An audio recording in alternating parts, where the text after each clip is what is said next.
Manisha, how did Osho come into your life? And what happens next?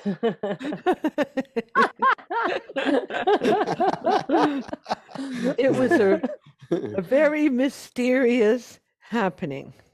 I'm lucky to have been a teenager in the time of the 60s when there was a lot more openness to love and to meeting and really people taking care of each other and rebellion in a way that was loving. And so I traveled around the United States on a school bus with a few of my friends, and that for a whole year, instead of going to college, for example, we lived on a bus. I hitchhiked. I mean, you met so many people that were really open to something new at the time and open to something transcendent, and open at least to being different and acknowledging each other's uniqueness, kind of. So it was a beautiful time. But, when I was done with this tour with the bus, I went to college because I didn't know what else to do. And during the summertime, I would come home and live in my parents' home in New York, and I would go into New York City and study dance. All day long, I would take classes. So I was home for the summer, just dance, because I loved to dance. And I just had started maybe a year before, and I was taking dance with famous people and African dance and modern dance and everything. And a friend of mine who had gone with me on that bus tour with my friends around the States, but she'd left in the middle of it to meet her boyfriend, who I also knew. She went with him to Spain and was traveling around. I hadn't seen her for 2 years. And suddenly I got a letter from her. And she was like, "Oh, I miss you. I'm in Goenka's place doing Vipassana. And Sandy, that was the guy, he loves it and I hate it. And India's so hot and there's flies." And I said, "Just come home. I miss you." And the next letter, she wrote me back. This is letters, right? Not email, not even fax, just Not even letters, facts. letters. So she writes me back and she says, "Oh my God, I've met someone who looks like you, and her name is Sarita. She's also a Taurus, and she took me to this Mount Abu, and we are doing meditation camp, and my name is Masatya Priya, and I'm with this Rajneesh, and he gave me a name, and he gave Sandy a name, and we are together, and we do this meditation when we wake up in the morning, and this one when we make love, and we do laughing meditation at night, blah, blah, blah. And we're all wearing orange and a mala." She said, "And here's the meditation we do every day. It's called dynamic. Stage 1, deep and fast breathing. It's all to drums. Stage 2, catharsis." And she explains me the meditation in this letter. So I'm kind of like, wow, okay. And so I decided I'm going to try the meditation because it's my best friend. So, of course, I have to do what she did. So I did it by myself in my parents' attic, kind of trying to 10 minutes. Oh my God.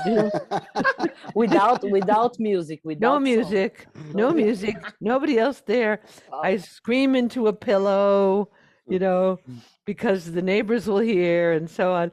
And I jumped, I guess I did the whole thing. And then I wrote her that I tried the meditation. It was a little weird, but I tried it. and and she writes back, "Oh, you're so open and that's so awesome." And I've told Rajneesh at that time, she called him, "I've told him all about you. You're my best friend, blah, blah." And she says, "Send me a picture of you next time you write." So then I had a few strange dreams in that time, but I had this dream that there were two people guiding me, and I was trying to walk in life. I was trying to walk in this kind of crazy house where nothing was straight. The floor wasn't straight, the walls weren't straight. It was all like this, you know. And I was trying to walk on this crooked floor that suddenly I couldn't do it. And suddenly I got it. And I realized, oh, I've got it. All you have to do is yield. That was my word. It meant like let go, allow, surrender. Huh? All you have to do is yield, and if you fall, you fall, and if the floor goes down, you go down, and if you hit the wall, you hit the wall, and then you turn and you try the other. And I was moving in this crazy house space, like a carnival kind of thing, and I was ecstatic. I was like, I got it. That's the secret. That's what you do. And so I woke up ecstatic and I wrote her the whole dream and I sent her a picture and I said, I had this dream. Now I understand, you know, and I was really excited about it. And then she wrote me back, like, I think 2 weeks later, I got a telegram. I'm coming home. Meet me at JFK. My parents decided to go away, and I had the whole house to myself. It was August, was vacation time, you know, end of August. And then I met her at the airport, and she looked beautiful. Bright, bright orange long robe, long hair, radiant like the sun. She was beautiful anyway, but she was like, you know, I was stunned when I saw her at her energy. And she started telling me when we met, we were going, blah, blah, blah, blah. She's telling me all about what Osho was about. And to me, it was like click, click, click, click, click. Yeah, yeah, it all made sense. But it was still like hers. It wasn't anything to do with me. And then we get home and we're talking, and she opens her trunk and she says, I went to see Osho. Oh no, first she takes out a picture and it's a photograph of Osho with light coming in one side, so one side of his face is light and one is dark. Really beautiful photo. And it says on the picture, to Maneesha with love and blessings. And she takes out this sannyas paper and it says Ma Prem Maneesha, August 4th, 1973. So I'm like, what is this? And she says, well, I went to see Osho the day before I left, and I'd already told him about you, but I brought him your picture and your letter, and he looked at your picture, and he read your letter, and then he said, ah, yes, she's only in the eyes now, but she will go very deep. So you bring her her name, and you bring her to me. And I'm like, what does that mean? He knows me or something? You know, and she says, I guess so. But then she took the mala out and she put it around my neck. She just put it, and I completely fell apart. I was crying, I was laughing, I fell on the floor. There was nothing in my mind except yes. Something happened, you know. And I feel like, you know, that was it. I feel like I was born then, you know, into this life in a way. Maneesha, what is the meaning of the name of the It newborn baby? means it's Prem Manisha. So Prem is love and Manisha is wisdom. Oh, Yeah. Do you have this picture of No, Osho? No. because someone in my family had a nervous breakdown and they Okay. threw it out, and it wasn't her fault, you know. She took my entire suitcase to the city dump. You know, I had a new life and she was having a hard time, and that was hard. So I don't have it, and it's a big pain in my heart, but what to do? And then the next morning, we started doing dynamic, and we did dynamic for 2 weeks. and Wow. I was crying like all day long. I didn't know what had happened. I was just crying and crying and crying. I was scared. I was happy. I was like everything. Mhm. Yeah. And then it kind of took me, she left. She went to California and she was supposed to come back. And she only came back for like a month. And then I didn't see her till many years later. She didn't stay with it. But she definitely brought me.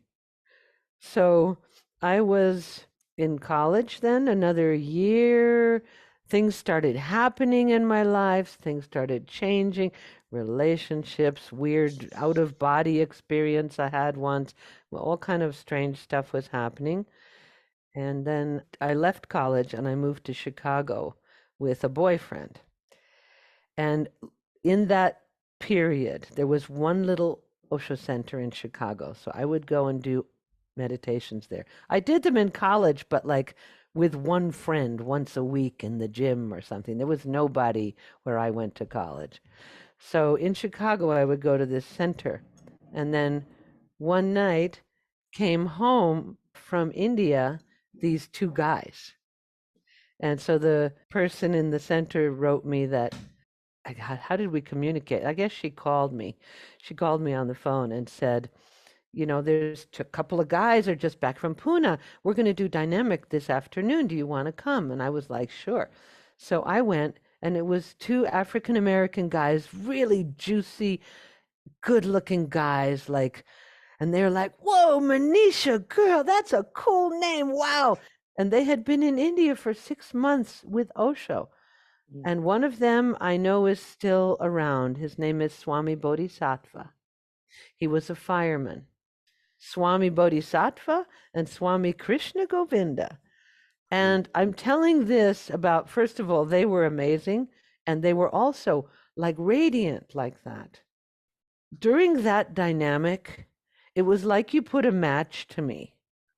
I was already in it, but that I came out of that dynamic and I was burning. I was completely on fire. I was like, I have to go. I have to go now. If I could have gone the next day, I would have. So I made some money, worked a little extra, and 2 months later, I had a couple $1,000 and I just bought a ticket and went. And went to Pune. Pune one. Pune Hello. 1. It was 76 when I got there, the beginning Wow. of 76. It was 73, end of 73 when I took sannyas. And how was to meet Osho there? How was it the first time? Yeah. Everything to me was like, wow, wow, wow. India, all these people, really juicy people accepting me, letting me be crazy, a lot of dancing, a lot of the dynamic every day, Kundalini. So I think I came and had darshan with Osho like in the first week I was there. I remember getting in front of him and being like sort of numb, like I couldn't speak. I didn't know what to say. And, they tell him she just came from Chicago. So he said, ah, so you have come. And I was like, you know, okay. Ah, so you have come. What were you doing in Chicago? And so I said, I was working and I was dancing. And he said, dancing? You will dance for me. And I'm like, I'm still just, And he said, have you done any groups or, anything? And my parents were therapists, so I probably was like, So I must have looked something because he didn't give me groups the first Mm. time. This later when I came back again, he did, but the first time he didn't give me groups. He just said, "Oh, okay, okay." I said I did sensitivity groups because that was the thing in those days. That was the, opening up thing in those days in the hippie circles. He said, "Okay, so you do the meditation camp and you come back after the meditation camp in 10 days and you will dance for me." and he told Mukta to get tablas and everything, which she didn't. So I had to find some tape and a tape recorder. That's what we had then, cassette tapes. And I had to find that. I found something. I still know it was Alice Coltrane and Pharaoh Sanders' Journey to Satchidananda, jazz, which I love jazz, but I was not particularly, I didn't even know the music. I just got something. And I did the meditation camp, which was fantastic. Meditation camp was awesome in those days. You did dynamic. You went to morning discourse. You sat with Osho. Then you had breakfast. Then you had another meditation. Then you had Nataraj. And then you had lunch.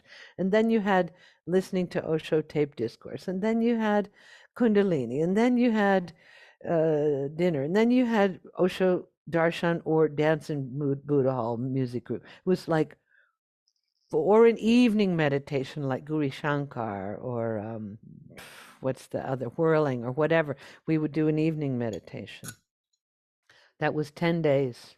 And I loved it. You really immerse, and his energy is everywhere. So I went back and I went to town in a rickshaw and had a dress made, bright orange, full circle skirt like this. And I sat in darshan, and at the end of the darshan, he calls me up and he says, "Anything?" And I said, "Oh, I thought he forgot." So I said, "You asked me to dance for you." He goes, "Oh, yes, I know. But first, anything to say?" And I was like, and then, so he says, "Okay." And he tells everyone to clear out of the way, made a big space. They put the music in the recorder. It started playing. And all I remember from that moment, really, from starting, was just starting and being so grateful that I could just speak to him. I went, wow. And I spoke with my dance and with my body. And I was so happy that I could speak that way because I couldn't find words that were real, that I couldn't find right anything. So I was so grateful and I just danced. And eventually he had them stop the music. It was probably only 3 minutes or something, 4 minutes, I don't know. And then he had me sit in front of him. And in those days, he had this flashlight and he'd tell you, close your eyes, and he would shine it on all your chakras and kind of look at your energy. He did different things at different times. And then he said, very good, very good. And he gave me a gift. He gave me a towel from his things. He would sometimes give people gifts. And that was it. Hmm. And then I Wow. stayed for 6 months there. And, I had many darshans in Pune 1. I had 5 energy darshans. I had many talking darshans. Many things happened to me. He said things to me. I remember everything he said to me. And only one of them is in a darshan diary. And even that is much shorter than I remember it. So Wow. I don't know why. Either they didn't write it all down, or I got more words inside of me than I don't Mhm. know. May I ask you Yeah, something about your first dance with Osho? Yeah, I realize it's like your dream when you get down and flow and that's you're true. No, I never thought of that, I Divya. have this impression Yeah, right now. it is in a way. You could say because for words you have to use a linear part of your mind Yes. to organize this beginning, middle, and end of a sentence, right? Yes. Even if you're lucky, you can feel the poetry of words. Hmm. Still, it's more linear, and that's true. That's true. In a way, I felt, wow, I get a chance to flow with show me. It's true. Probably I had the same body language, right? Yes, exactly. Exactly. And down and go.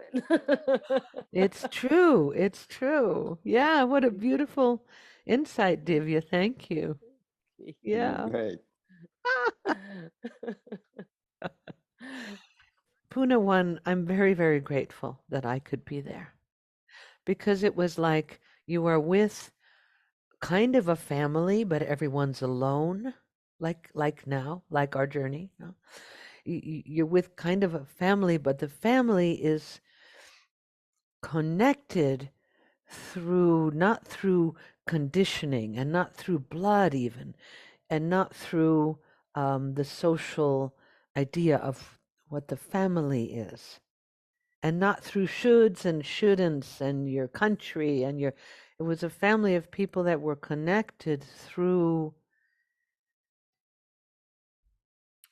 a readiness not from here a really readiness to receive and be open to something bigger which was there and which had touched all of those people, and readiness to go through the shit and the jealousy and the anger and the fear and the seeing all your mind and your strategies and he would move us all through the discourses through all these different periods of facing things a lot through relationships and relating and sex and learning about love, learning about aloneness, learning about love that is not love but just desire and needs and what and questioning what is this what I call love and he was bringing us through the mud, through the dirt, but at the same time showing us the higher possibility. And we were united in that and we were moving, it was a few thousand people, so we're just moving in this oneness together. I felt that. And even if you would have people you hated or whatever, uh, there's something deeper where we were all connected and moving with this river. And it was in that time where I feel like I understood what he was saying. I understood that he was talking about a time in our humanity where structures don't work anymore. He said there was every 2,500 years that happens, like in the time of Buddha. That's when he talked about that. And here we are now. He talked about the last quarter of that last century being the time. We are in it now. We are falling apart. The structures are falling apart. So he talked about that. He talked about the religions and how we've been robbed from our spirituality by having to believe what you're told to believe instead of finding your own connection with the truth, with whatever the divine is, with God, if you want to call it that. He talked about the bullshit of politics and the manipulations and all the conditioning of our society and of marriage and of, he was laying it open and I was just like, yes, oh yeah, oh yeah, oh yeah. This made total sense to me. And it was exciting, even if you would sit in discourse and it was just overwhelming to sit in his presence. I mean, your mind's going a million miles an hour most of the time and your body's streaming with energy like, and your mind's going so fast. I think because there's so much energy that's taking you beyond it. It's just trying to keep up. And there'd be then moments of peace and not emptiness or bliss but it was just like absorbing, and listening through his words that are so clear. It was around this time in Pune 1 where Osho introduced the concept of Zorba the Buddha. and where he was explaining to us why active meditations. And it made total sense to me. And this is what out of that my work came, where, he said in the time of Buddha, vipassana was enough. People could go in more easily because they lived more naturally. And that now humanity, you've heard this, has accumulated so much repression that we need a meditation that awakens your energy because so much is repressed, and that we're living at the minimum. And so many centuries of repression make it harder for people to go inside and to find something beyond all this all this mind, all the mind, emotions, everything that's stuffed in there. So he explained that's why we have dynamic, and when I teach dynamic, I always tell that because it makes sense. And he also said we have to bring the fire back.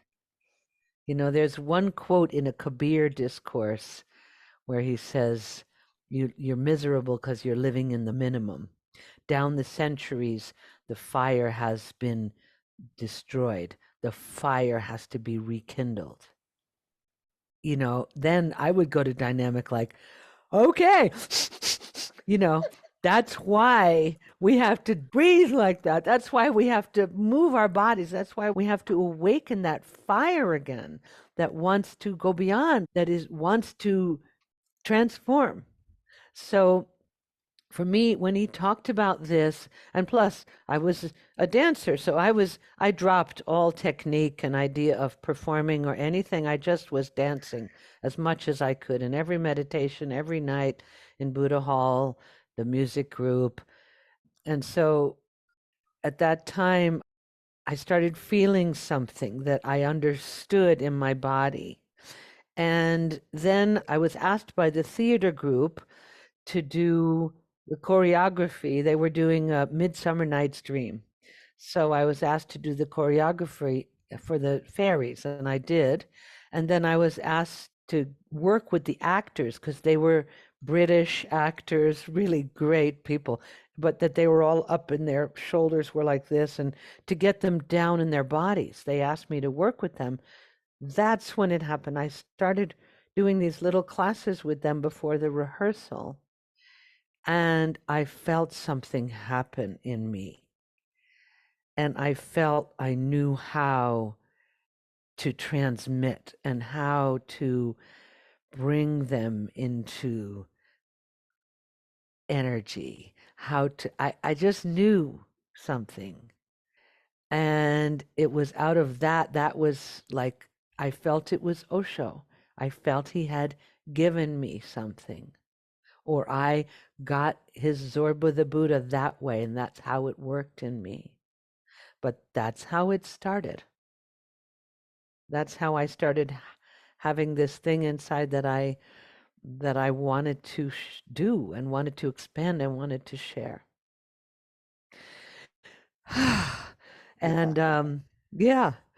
And then in Pune 1, I only did one group, but because the other person who did dance, very different than me, was Amiyo.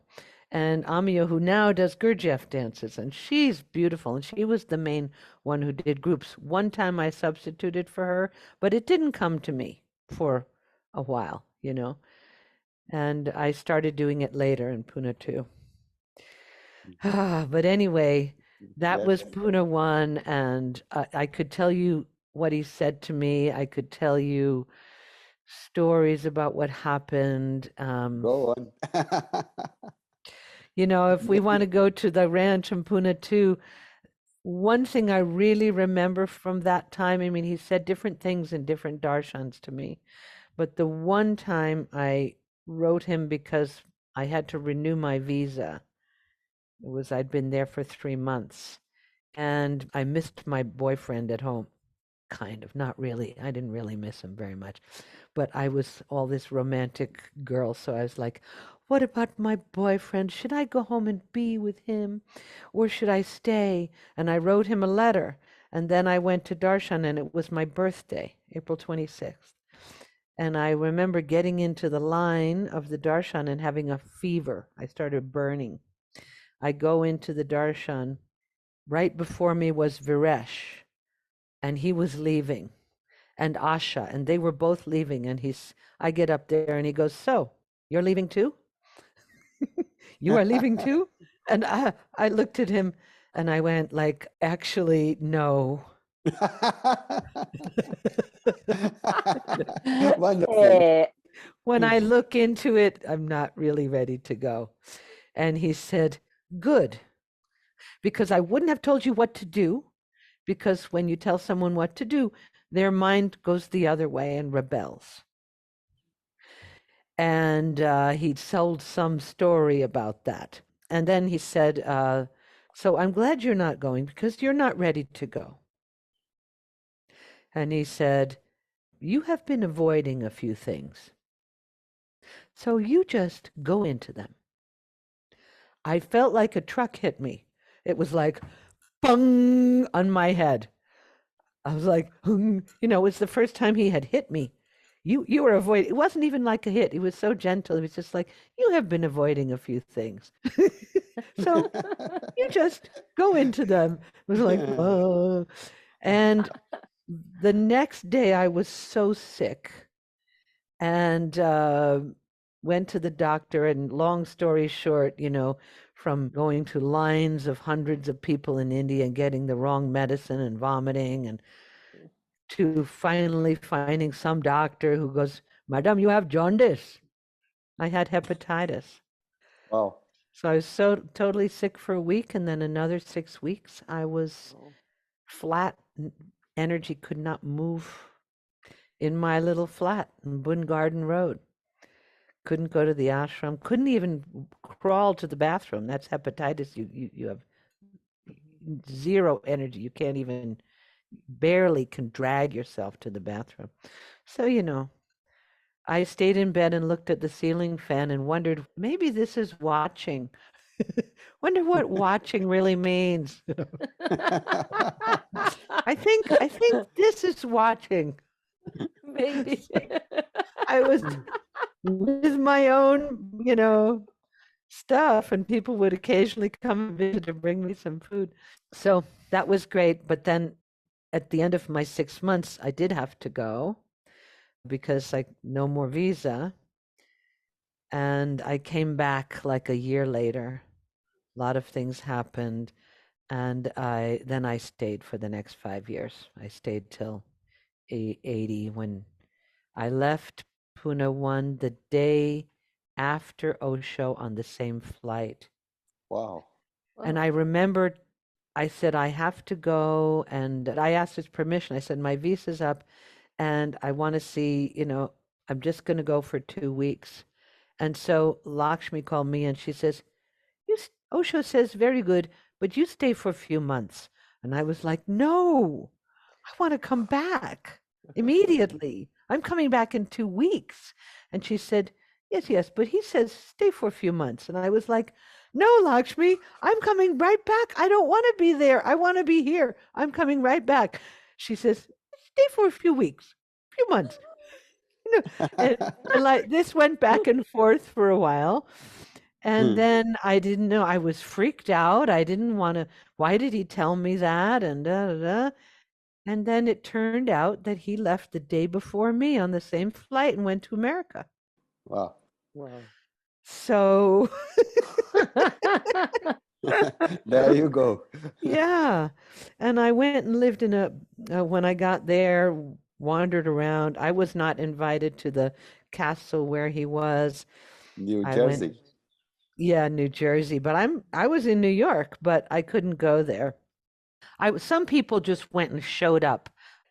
So I just went to a center in Boston, Sambodhi Rajneesh Meditation Center outside of Boston. It was very beautiful. I lived there for a year. And then I was waiting to be invited to the ranch, and it wasn't happening. So one day I called up and I got Sushila on the phone, not Sheila, Sushila. And I said, can I come, please? Hmm. So after a while, she said, okay, come. So then I went. left my boyfriend that I had there, and oh, but I didn't tell you the rest of the Puna One story, what he said to me about leaving. I So, think we're gonna have one interview for each phase. okay, I know. So this phase, let me tell you what he said to me. You've been avoiding a few things. He said, "Why do you want to go?" And I said, "Well, my boyfriend, blah, blah, blah." And he said something really long, but the basic of what he said was, "I'm glad you decided to stay because that's not a good reason to go. You can be in love and not have love. So I want you to stay here and find love." And that's when I kind of went, okay, boyfriend, Okay. not important. Got it. Yeah. And then there was a lot of other darshans that happened in that time. But that was Pune one. And you know what was really big for me in that time? I had been there for 1 month. So this is the first 6 months I was there. I'd already danced for Osho, but I'd been there for 1 month. And I was on the roof of Krishna House, which still exists, right? It's the office. Was the office then. Looked very different. I was on the roof, these tiled roofs we have in India, doing Tai Chi with Malika, who was probably the best Tai Chi teacher I've ever experienced. She's English. I don't know where she is right now, but I was doing Tai Chi every morning. So I'm doing Tai Chi, and suddenly I hear all this music and all this like Govinda Bolo Hari Gopale Bolo, and everyone's clapping and and then dancing and bells and tambourines. And so, we go over and we look over the edge of the roof when it got really loud and came closer to us. I think someone ran up to the roof and said, "Calm down, you have to see." And so we went and looked over the roof, and there is a procession with all of us in orange. So Westerners, Indians, all in bright orange. And they were carrying a body, and it was full of flowers. And they were coming into the ashram gate and coming down the path, the main path. I didn't know what was happening.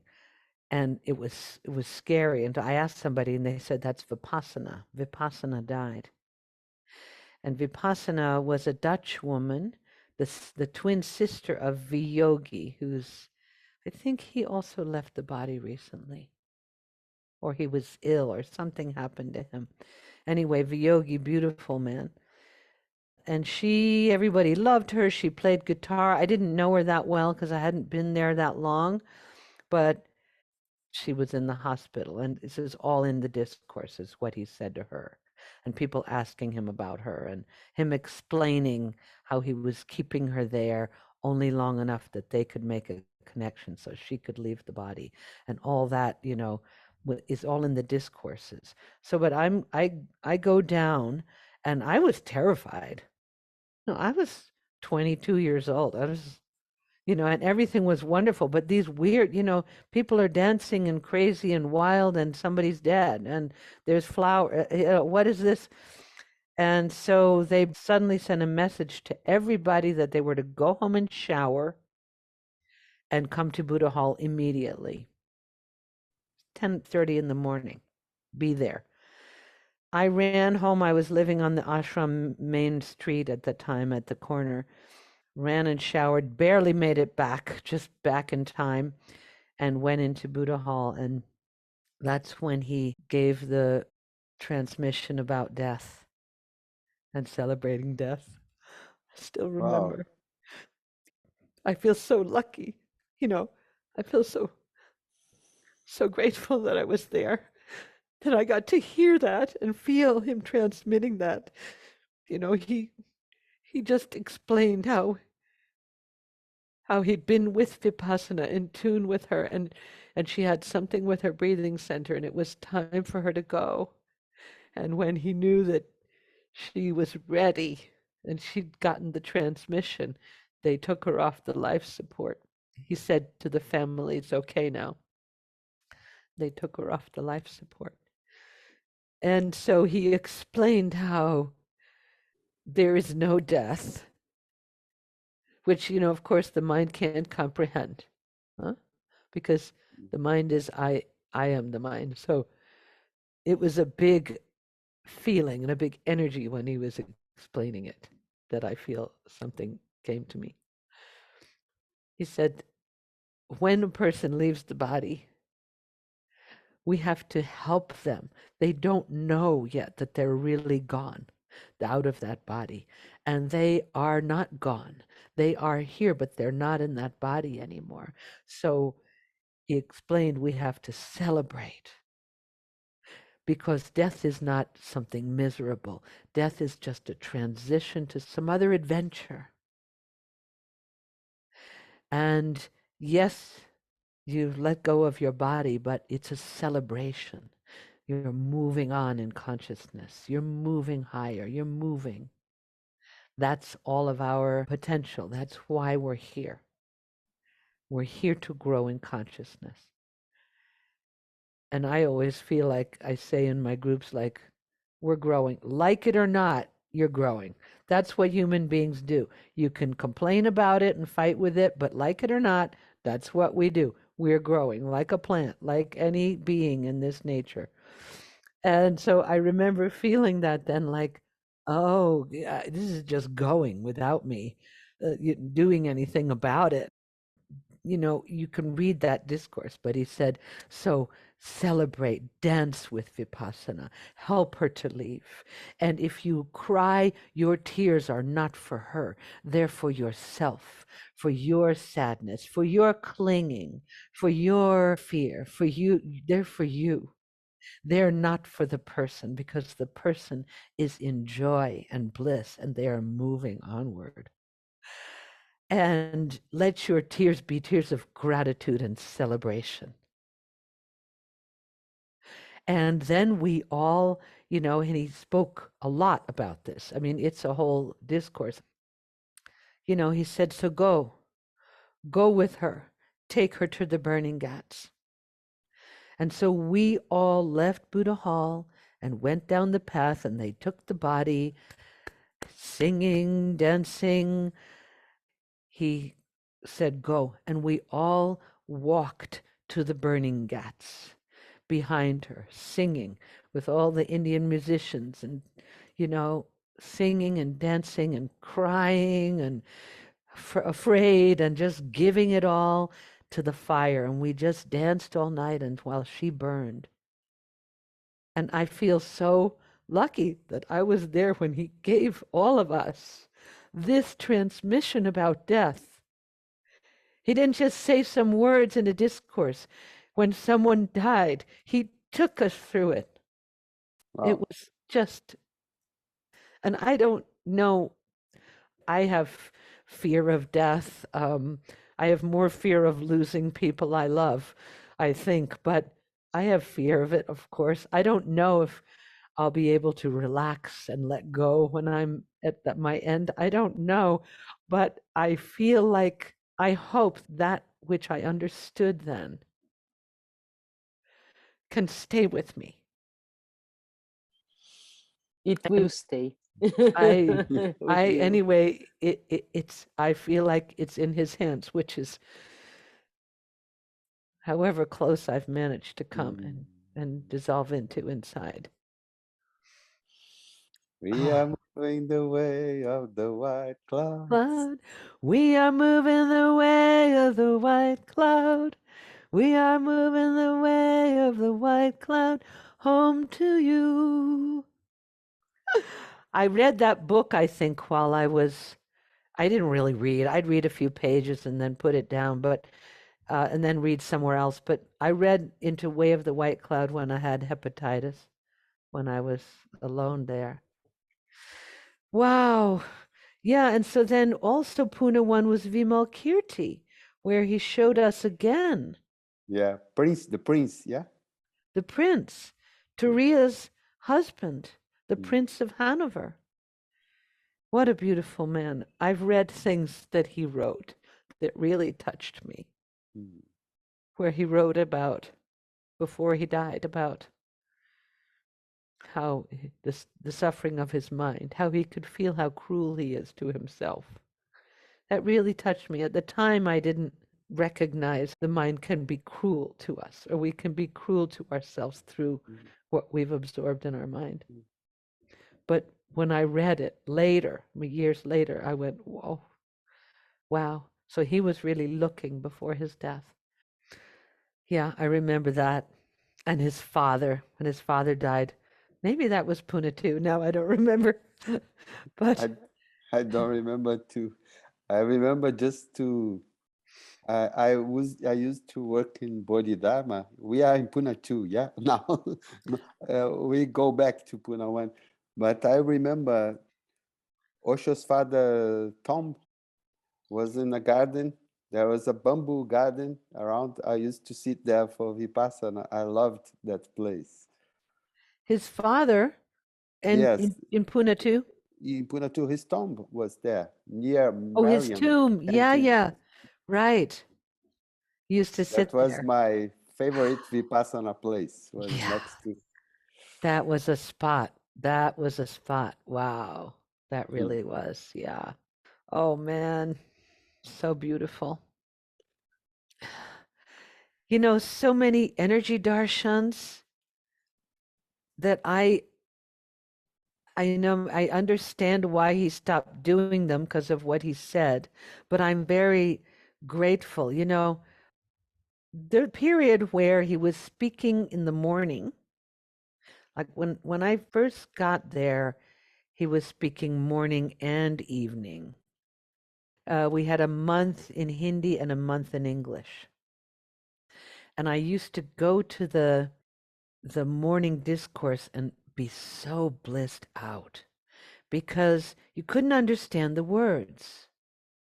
And he speaks so beautifully. I have a Hindi discourse that I sometimes listen to because I don't understand a word of it.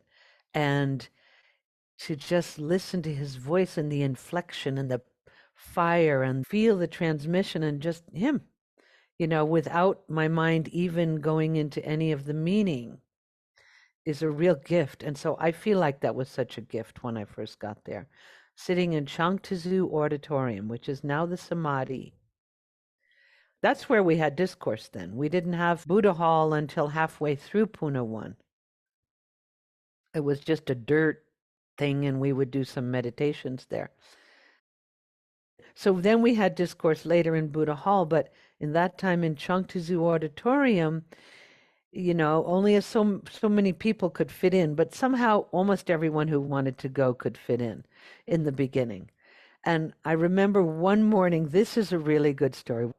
It was the discourse, The Beloved. And that's about the bowels. And it was the day that the beloved was beginning. I had a friend who was an American friend, an African American woman who I met there, who was a singer. In fact, we went and sang. Lakshmi got. We did a band where we went to Bombay, and I sang with Ektara and Suresha, and who's also around. She's in California, Suresha. Huh? We sang with this, and we had to learn. I remember we sang Earth, Wind, and Fire Fantasy. Every man has a place. Da da da da da da da da da da da da. His fantasy, and we had musicians, and you know, I can't believe we did this. We went and sang to Indians in Bombay, and with red and a mala and everything. Anyway, I had this friend that we'd done that together. Her name was Ektara. She left that morning to go back to USA. I took her very early in the morning before discourse in a rickshaw to the train station and said goodbye to her. So I was all filled with sadness and joy and love and song of my friend Ektara, and I go into the discourse for the first discourse of the bowels, the beloved.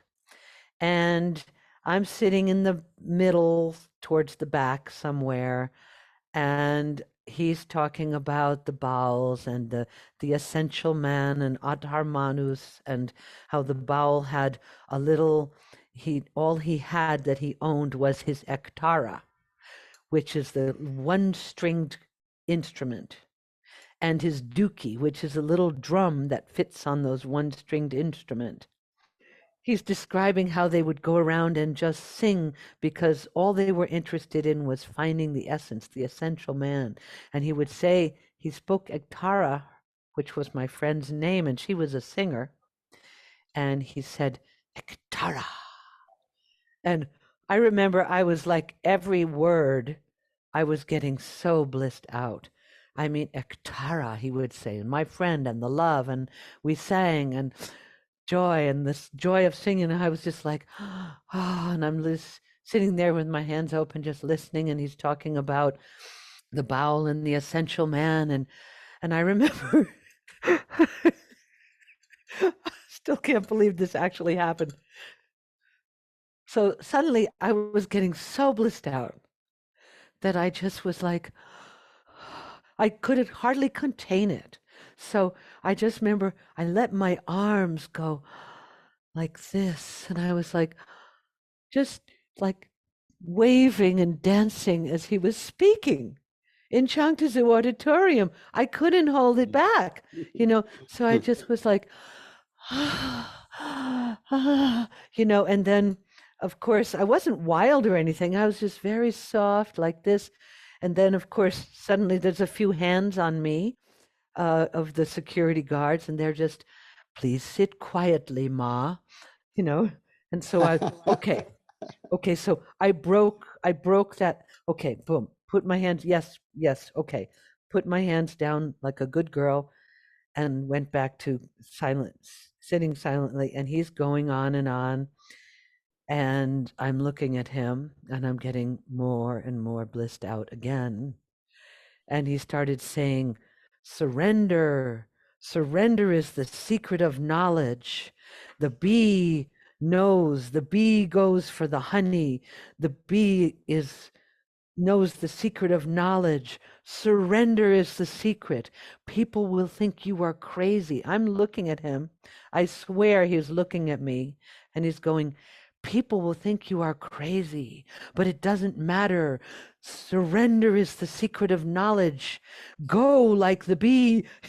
like, and I'm just like, and I swear he was looking right at me. And then he's going, let go. And I could not stop my body. My body went whoop, and I stood up. And I was in bliss like this. I was just, and of course, immediately, some 5 pairs of gentle hands come and they sit me down to the floor and put me on the floor. And I was lying on the floor like, and I remember it was fine. I didn't fight or anything. I just, once they touched me, it kind of was broken again. But I was laying down on the floor. I remember feeling, well, I didn't know what they were, but all the little chakras, like these pathways through my body that were all burning like fire, and my palms, there were like holes in my palms, and then my shoulder and my up here and my chakras and my head and everywhere was burning down to my feet. I was just like, like just laying there. And then I didn't have to stand up anymore because I had let go. It was like I had let go of some barrier. And I was okay. I was just fine. And at the end of discourse, he went, yeah. I walked out and left. No one ever said anything to me. Mhm. And everyone was like, oh, Maneesha, You're going to not be allowed to come to discourse. Mm, Oh, Maneesha, you disturb. Nothing was ever said to me. And I had a talk. I think I saw my friend Krishna Bharti. He was a photographer and he was with Osho. And he was actually the person that was with my friend who brought me to Osho. mm, Okay. And then in Pune 1, he was with Diksha, who was the Italian mama who ran the kitchen. He sat me down. He said, you know, that was a little, yeah, because he was one of the guards, you know. Apparently, Osho was asked what he should do, and he said, it's okay. You don't need to do anything with her. She's fine. great. And I was Okay. like, wow, okay, Mm, good. Because I knew that mhm, something happened between me and him. mhm, mhm, So even if I couldn't go to discourse for a while or whatever, that didn't matter to me Mm, mhm. because I knew that that was what it was about. mm, so beautiful. We Man, knew, so we knew too. You knew also. I Yes, know. yes, It's a real pleasure to feel you both, and I mm, feel your connection with him as mm, I'm telling, and you're getting me, feeling me. You feel this, you know, when I'm telling you, and it makes it much more easy for me to be real, mhm, for me to let it touch me and not just be like a blah blah story. mm, Because, you know, it is a real thing inside, even if it's something that happened in the past. The gratitude and what came into me that is there, that is now me and mine, or ours, or it, or something, that is, it's very beautiful to have an opportunity to share to you who understand. So I thank yeah. you. Well, we thank you because all that is happening to you happens to everyone that talks yes, to us. And well, whenever you can, we keep going. Okay. yes, please. Okay, okay, Thank you. Thank you so much, Manisha. okay. You're Thank Thank you so you so so welcome. much You're so welcome. It's been a joy. for much. us to. Yeah, sure. Sure. I'll write it down. Thank you. Thank you, beloved. Thank Thank you. you, Thank beloved. you. Have a beautiful day. You too. You too. Osho. Bye. Osho! Osho.